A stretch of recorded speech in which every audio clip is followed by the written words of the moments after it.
Tá aí uma história que envelheceu muito bem.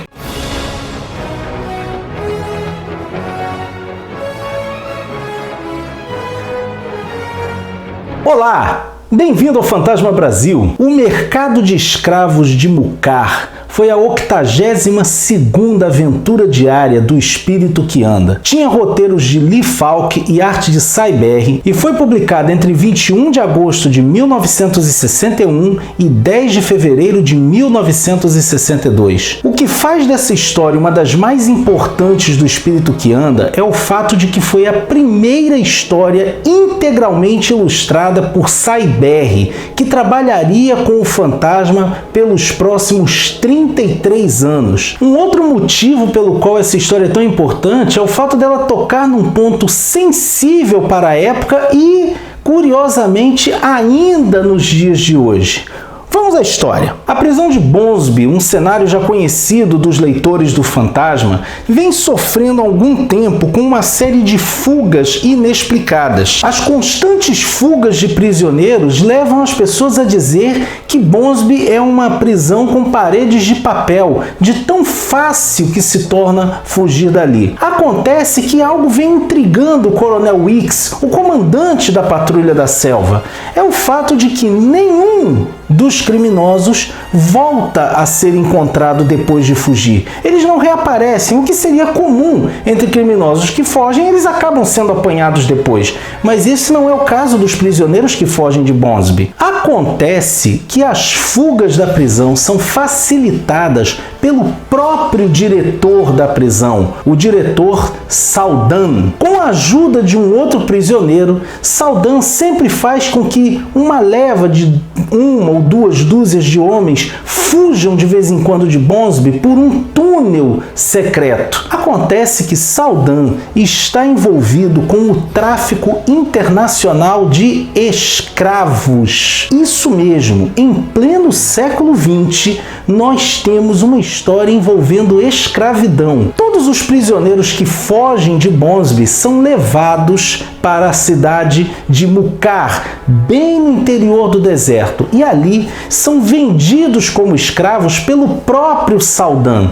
O que é interessante é que Saldan, quando entra na cidade, sempre entra mascarado e não permite que ninguém o chame pelo nome. E ele tem lá um conchavo com o príncipe regente da cidade de Mucar. Durante as investigações, o Coronel Weeks chegou a infiltrar um patrulheiro. O patrulheiro Smith é infiltrado na prisão de Bonsby como um dos guardas. Só que ele acaba sendo descoberto logo após a última fuga. E Saldan está planejando que esta fuga seja realmente o último trabalho dele, porque ele está vendo a desconfiança da Patrulha da Selva, ele está vendo que a qualquer momento o plano dele vai ser descoberto. Juntamente com o capitão da guarda, Saldan arma uma arapuca para Smith para incriminá-lo pela fuga dos prisioneiros. Acontece que o Coronel Weeks já tinha solicitado ajuda do comandante secreto da Patrulha da Selva, que todos nós sabemos que é o Fantasma.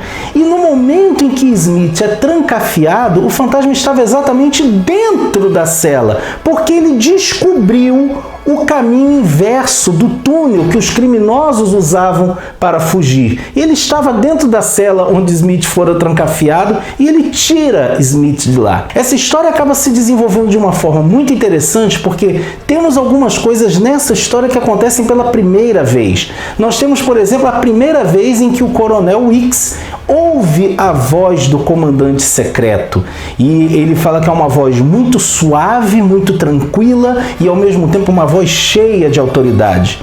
Algumas cenas são fantásticas nessa história, como quando Saldan e o seu comandante da guarda descobrem a fuga de Smith, eles vão atrás deles com cachorros treinados para matar, e o fantasma manda que Capeto dê cabo deles, e depois ele vai lá e deixa a marca da caveira na coleira de um dos cães, e eles ficam assim assim, poxa, será que o Smith enfrentou os cachorros com os próprios dentes? É uma história realmente muito interessante. Durante o curso da investigação, nós temos um momento em que o fantasma, querendo descobrir o que acontecia com os prisioneiros, ele vai seguindo Saldan e o seu capitão da guarda. Só que Saldan pega um avião e vai embora. Então o fantasma resolve interrogar o comandante da guarda de Bonsby. E é uma cena fantástica porque nós vemos o fantasma com toda a sua força, com a sua ação e a sua autoridade sendo colocada. Ele descobre para onde Saldan vai, ele descobre qual era a tramóia de Saldan e ele leva o capitão da guarda para Wix, deixa ele lá trancafiado e solicita um helicóptero para o seu agente especial, o Sr. Walker. E ele pede que o próprio Smith vá com ele. Eles rumam até Mucar e o fantasma encontra uma maneira de entrar na cidade. E é muito interessante porque ele descobre que a senha para entrar na cidade era Nadlas, que é Saldan ao contrário. Nesse meio tempo, Saldan já está lá e já está cuidando da sua nova leva de mercadoria. E aí nós temos uma cena que mostra o nível de crueldade de Saldan, porque ele tinha um parceiro de crimes dentro da prisão, que era um dos prisioneiros, o Remy, e ele simplesmente resolve que vai vender o Remy com essa última leva de escravos, porque é a última vez que ele vai fazer isso e ele não pode deixar pontas soltas. E além do mais, Remy vai lhe render pelo menos 5.000. É um momento que realmente mostra o nível de crueldade e de ganância de Saldan. Talvez um dos vilões mais cruéis que a gente já viu nas histórias do fantasma, pela maneira como ele age em relação aos outros seres humanos, reduzidos a meras mercadorias. Um outro parceiro de crimes de Saldan é o príncipe dessa cidade, e há um momento até que ele mostra que é um tentando passar a perna no outro,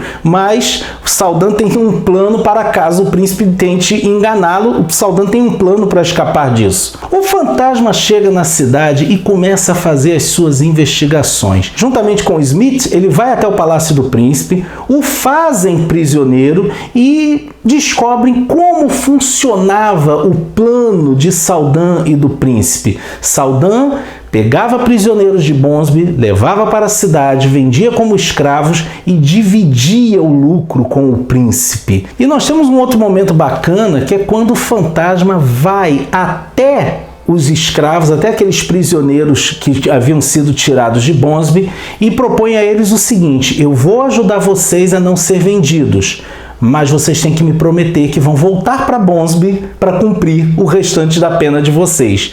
Não dá? Alguns ficam meio assim, não, por quê? E ele diz, vocês têm a opção, a escolha de vocês. E eles fazem essa promessa de que vão voltar para Bonsby e vão cumprir o resto da pena. O fantasma, então, usa um estratagema ótimo. Ele vai até a sala onde Saldan e o príncipe guardavam os sacos de ouro, os sacos com moedas de ouro que eles vinham arrecadando da venda dos escravos, coloca em 2 carrinhos de mão e vai para o leilão e começa a fazer lances absurdos por cada um daqueles escravos que estavam sendo vendidos. E aí naquela noite Saldan acaba arrecadando mais do que ele tinha arrecadado o tempo todo. Mal sabe ele que na verdade ele está sendo pago com o seu próprio dinheiro. É uma cena assim, um momento muito legal, um momento muito engraçado dessa história, quando o fantasma usa de inteligência para libertar aqueles prisioneiros, libertar aqueles que seriam escravizados, sem precisar enfrentar um exército, estando ele em menor número. O que mostra que o fantasma é muito mais do que apenas uma montanha de músculos. Ele é, acima de tudo, um estrategista e um homem extremamente inteligente. Ao final da história, o fantasma confronta Saldan e o leva preso. Ele e Smith levam Saldan preso e o fantasma ainda leva o príncipe junto e vai entregar o príncipe às autoridades do seu país, porque no caso ele é o príncipe da cidade de Mucar, mas havia um rei daquele local, daquela região, a quem esse príncipe prestava contas. E é um momento muito interessante que ele obriga o príncipe também a dar cavalos para os prisioneiros, que são escoltados pelos soldados do príncipe até a costa e depois levados de volta a Bonsby para terminar de cumprir a pena deles. E assim o fantasma consegue desbaratar essa quadrilha. E uma coisa que é fantástica, assim, o final da história é muito interessante, porque nós vemos Saldan sendo colocado na mesma cela de onde as pessoas costumavam fugir pela porta falsa. E quando ele começa a se vangloriar de que ele ia conseguir fugir e tira a pedra do lugar, ele dá de cara com uma parede de tijolos com a marca da caveira. Diversos são os fatores que fazem essa história ser tão especial. Como nós já citamos, o fato de ter sido a primeira história de Sai-BR. Um outro fator importante são os temas que são tratados nessa história. Temas estes que eram bem relevantes para a época em que ela foi escrita, início dos anos 60, e que continuam, de uma certa forma, atuais para os nossos dias. Por isso que eu digo que é uma história que envelheceu bem. Essa história trata da corrupção institucional no sistema prisional, no sistema jurídico, na polícia, na política. A história também trata de escravidão nos dias de hoje. E a gente pode pensar que isso é algo que não existe mais. No entanto, basta fazer uma pesquisa na internet e você descobre que a escravidão em muitos lugares não acabou de todo. É triste a gente pensar nisso. A história também é interessante pelo tanto de ação que ela mostra, uma ação tanto física, os momentos em que o fantasma tem que enfrentar fisicamente os guardas do príncipe,